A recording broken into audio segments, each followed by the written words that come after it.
Philip Mambad എന്ന നാറി. നമ്മുടെ ആത്മാവെന്ന് പറയുന്നത് പരിശുദ്ധ ഖുർആനാണ്. നമ്മുടെ നട്ടെല്ല് ബൈബിളാണ്. നമ്മുടെ ശിരസ്സെന്ന് പറയുന്നത് ഭഗവത്ഗീതയാണ്. ഇവന്റെ ഏറ്റവും വലിയ ആയുധം മതവിശ്വാസികളെ കയ്യിലെടുക്കുക എന്നുള്ളതായിരുന്നു. ഒരുപക്ഷെ ഏറ്റവും വലിയ ഗ്രന്ഥം എന്ന് വെച്ചാൽ പരിശുദ്ധ ഖുർആനാണ്. പരിശുദ്ധ ഖുർആൻ്റെ ഈ 6666 114 സൂറത്തിലൂടെയും ഞാൻ കടന്നു പോയിട്ടുണ്ട്. പ്രത്യേകിച്ച് ഖുർആൻ. ജന്മം കൊണ്ട് ഞാൻ കോട്ടയം ജില്ലക്കാരനാണ്, പക്ഷെ കർമ്മം കൊണ്ട് ഞാൻ മലപ്പുറം ജില്ലയാണ്. അതിലേറ്റവും കൂടുതൽ ഞാൻ അഭിമാനിക്കുന്നത്. അതിലൂടെ കേരളത്തിലെ മുസ്ലിം സമുദായത്തിന്റെ പ്രീതി മുഴുവൻ കരസ്ഥമാക്കാൻ ഈ ഫിലിപ്പിന് പറ്റി. ഫോൺ വിളിക്കാൻ പറ്റുമോ? വിളിക്കാൻ പറ്റുമെങ്കിൽ പറയടി.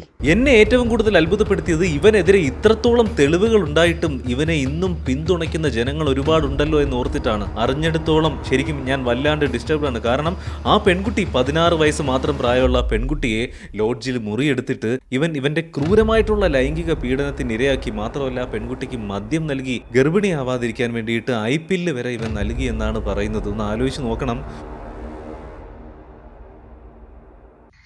ഇങ്ങോട്ട് സ്നേഹിക്കാനല്ലേ ബുദ്ധിമുട്ട്, എനിക്ക് അങ്ങോട്ട് സ്നേഹിക്കാലോ. എന്താ പിന്നെ പണി പിണക്കത്തിലാണോ? ഞാൻ വരുന്നുണ്ട് പൊന്നെ, എന്തായാലും വരും. എന്റെ കുട്ടിയുടെ അടുത്ത്, എന്റെ കുഞ്ഞിന്റെ അടുത്ത് കുഞ്ഞിനെ കാണാതെ ഞാൻ വന്നിരിക്കും. എന്റെ കുഞ്ഞിനെ കാണാൻ. ഈ കേസ് ഇപ്പോൾ പുറത്തു വന്നുകൊണ്ട് നമ്മളെല്ലാവരും അറിഞ്ഞു.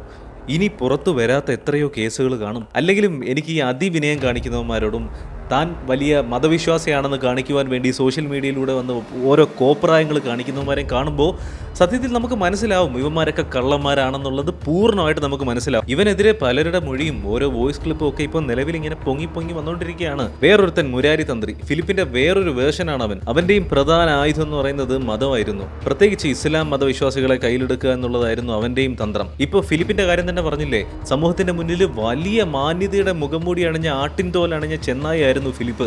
അവന്റെ അടുക്കൽ എത്രയോ കുട്ടികൾ പോയിട്ടുണ്ട്. ഇതിലൊക്കെ ഏറെ എന്നെ ഡിസ്റ്റർബ് ചെയ്യുന്ന കാര്യം എന്താണെന്ന് വെച്ചാൽ ഈ ഫിലിപ്പിന്റെ കൂടെ കുറേ കൊച്ചു കുട്ടികൾ കളിക്കുന്ന അല്ലെങ്കിൽ കുറേ കൊച്ചു കുട്ടികൾ ഇരിക്കുന്ന വീഡിയോസൊക്കെ ഞാൻ കാണുന്നുണ്ട്. ശരിക്കും എന്തൊരു വൈകല്യ മനസ്സുള്ളവനാണ് ഈ ഫിലിപ്പ്. അവനോടൊപ്പം ആണല്ലോ ഈ കുട്ടികൾ ഇരിക്കുന്നത്. നമ്മുടെ വീട്ടിലും കൊച്ചു കുട്ടികളുണ്ട്, നമ്മുടെ വീട്ടിലും പെൺമക്കളുണ്ട്.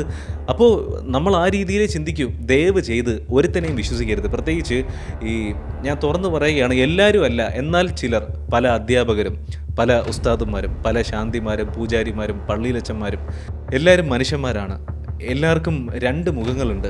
അതിന് ഇൻഫ്ലുവൻസർമാരാകട്ടെ, യൂട്യൂബർമാരാകട്ടെ, സിനിമാ താരങ്ങളാകട്ടെ, ഏത് രാഷ്ട്രീയക്കാരാകട്ടെ, ദയവ് ചെയ്ത് നിങ്ങളുടെ മക്കളുടെ സുരക്ഷ അത് നിങ്ങളുടെ കയ്യിലാണ്, മാതാപിതാക്കളെ. ആ കാര്യത്തിൽ നിങ്ങൾ വീഴ്ച വരുത്തരുത്, അശ്രദ്ധരാകരുത്, ആരെയും കണ്ണടച്ച് വിശ്വസിക്കാതിരിക്കുക. ഞാൻ അജ്മൽ ഷാജഹാൻ. ഫോളോ ചെയ്യാൻ മറക്കണ്ട. നമുക്ക് വീണ്ടും കാണാം. ബൈ.